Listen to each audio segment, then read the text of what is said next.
Bar Primary School, Birmingham. Senior leaders, teachers, TAs, parents, governors, and of course the pupils are converging on another day. The network they are working within is complex. Today we're following just one thread of the network, the one that delivers learning and progression in maths. There's not a moment to waste. So with assembly in full swing, Louise, assistant head teacher, is gathering the TA team together, refining their training to deliver maths to those pupils at the lower ability end of the spectrum. I've decided to look at that today so that we can help the children move forward with their learning. Today she's introducing the DFES materials, supporting children with gaps in their mathematical knowledge. The actual principles of the materials are that they're very flexible to suit the children's needs. They share what each activity is about with you, so there's a learning objective for each activity, and they highlight the tasks and the vocabulary that you should use. They're all geared to following an error or a misconception that the children can have over each of the maths targets.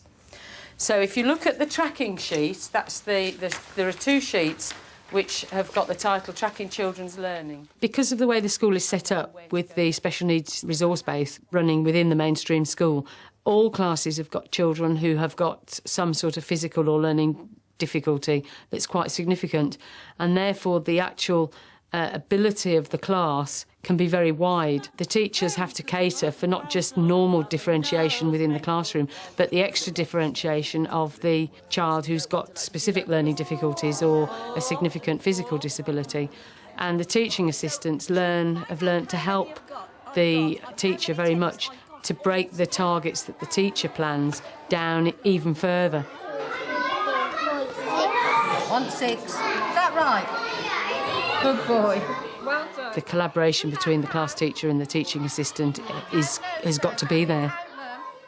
You can look at it from both sides. You can either look at it from the skills. I'm doing that skill. The child I'm working with can't do it. Let's have a look and see what they can't do. Or you can look at it from the misconception and say, this child can only begin counting at 1, and look back at the skill to see what the skill is that they can't do. So you can use it either way in your assessment of when you're working with children. And I think that would be really useful for some children, because some children, particularly like a couple that you've got, Kathy, in Year 1, who really are struggling with some of the basic reception objectives. They suggest that you use it 3 times a week if possible. So it's not every day, but it's not once a week. Once a week is no good because you haven't got the repetition of the teaching. The teaching assistants are very interested in the job that they do, and some of them actually attend teacher staff meetings as well as the teaching assistant staff meetings. They want to do the best by the children, and they want to support the children to the best level that they can. When they all come together, they all work together, and it just raises their ability really to support the children in any way that they can.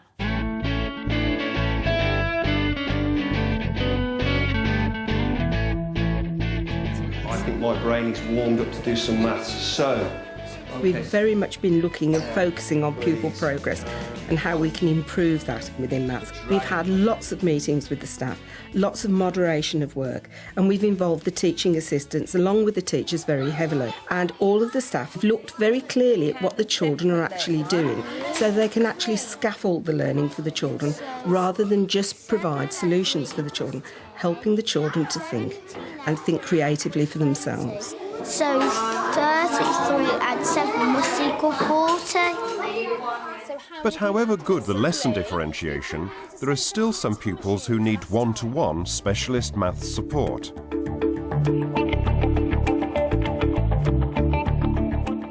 Wave 3 interventions help identify the barriers in these pupils' learning and find an effective way forward. 1, 2 equals... Numbers missing there.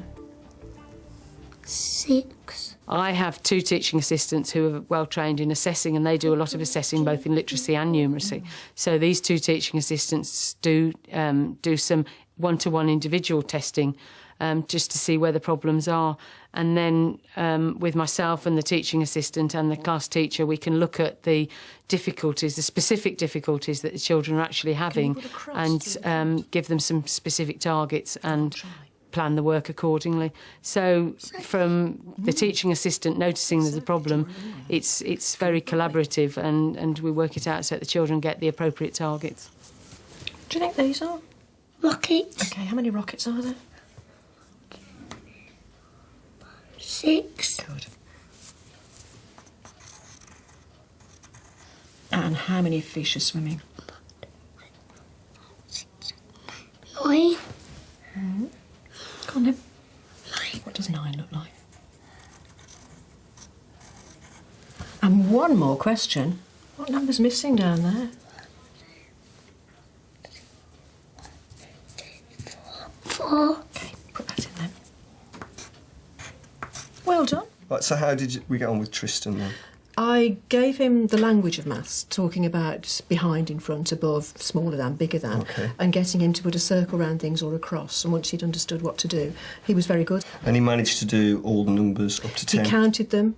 He found the missing number on there. He Right. identified the numbers and he counted all these properly and actually pointed to them as he went. Well, that's interesting. So here, he had the right idea. He said 6, 7, 8, but he counted 1, 2, 3. So the missing one was 4. He Right, hadn't okay. realised So he's that it was a counted different how many sequence. numbers there are rather Yeah, than the that's actual right. number. Yeah. The schools collected a mountain of data on maths progress. Without it, these children could have slipped through the net. But with it, they hope many will be back on track before they reach Key Stage 2. There's only 2.5 hours at school for these nursery children, but amongst all the activity, there's been a careful record kept of each child's progress. Okay,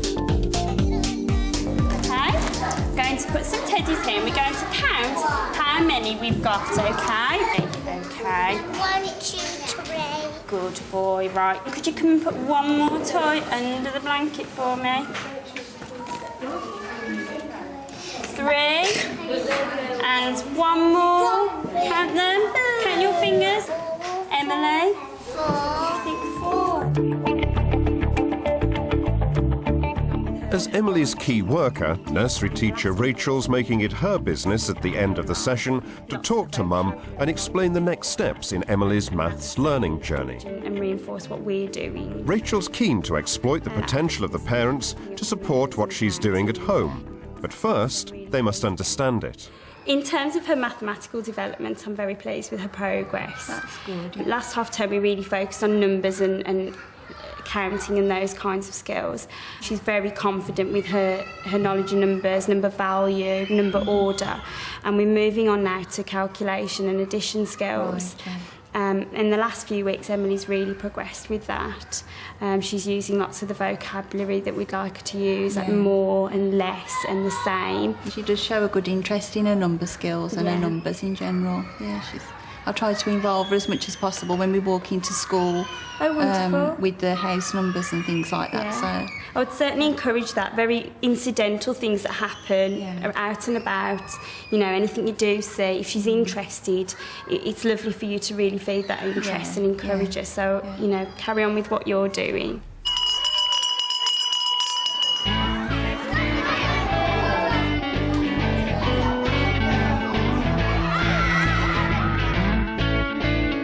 One, 2, 3. Parents play their part in the school's maths delivery, and once a week, reception gets a visit from Joshua, a parent and a storyteller.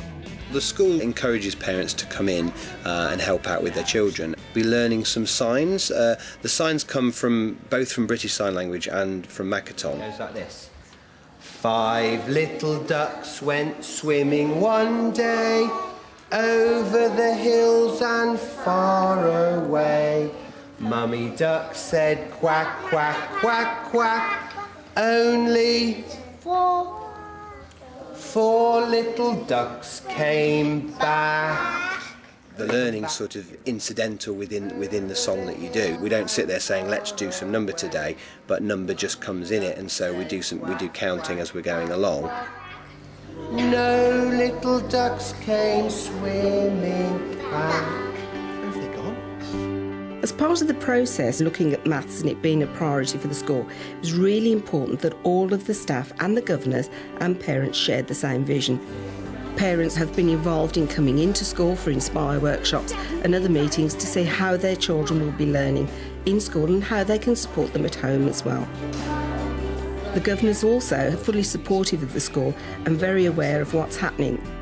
We've now finally received the full report for Arrays Online. We were able to download it this week. We've discussed the value added and the improvements for the school, but this is now actually giving us the contextual value added. So we're looking here at all the summer birthdays and all the other aspects that they've taken into account. The curriculum committee involves just looking at the curriculum in school to make sure that it's been implemented as the teachers say. I carry out various visits. I try to do one a term. I've recently visited school and looked at the Key Stage 1 maths. At the end of the day, you say you're a governor.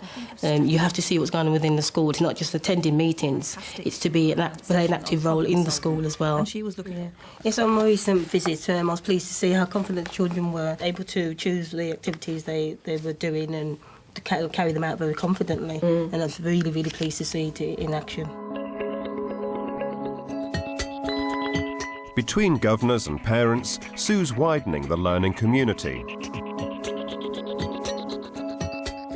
The termly Inspire workshops have upskilled parents to help their children's maths learning at home, as well as helping them with their own maths gremlins. It's about problem solving, and that comes into all three strands of mathematics in foundation stage. So not only are we asking children to learn facts, we're asking them to be able to use the number, and that's a really important thing throughout the school, that children can start to use logic and start to apply what they've learnt about shapes, what they've learnt about numbers, and start to apply that to everyday situations and start to solve problems. There we go, that's it. And how many you got there? Two. Good boy.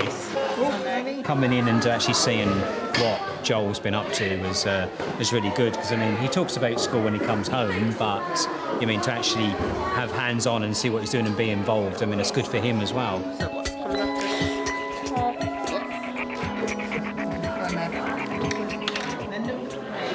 I try and get involved as much as I can, to be fair, whether it's maths or anything else. Definitely give me an insight, because it means you can take it home and add things to it or take things out that you think wouldn't work necessarily for your own child, but definitely give me new ideas to help them to learn a bit more while they're at home as well. When she comes home, we can talk about what she's done at school, because obviously coming to the workshops are involving us more, but then there's new ideas as well, so it's supporting us to support our child, so it's really, really enjoyable, really nice. Great Barr have found the knack of harnessing the whole school network to make the most of every day. So perhaps progression in primary maths isn't just to do with what's happening within the classroom, but well beyond it too.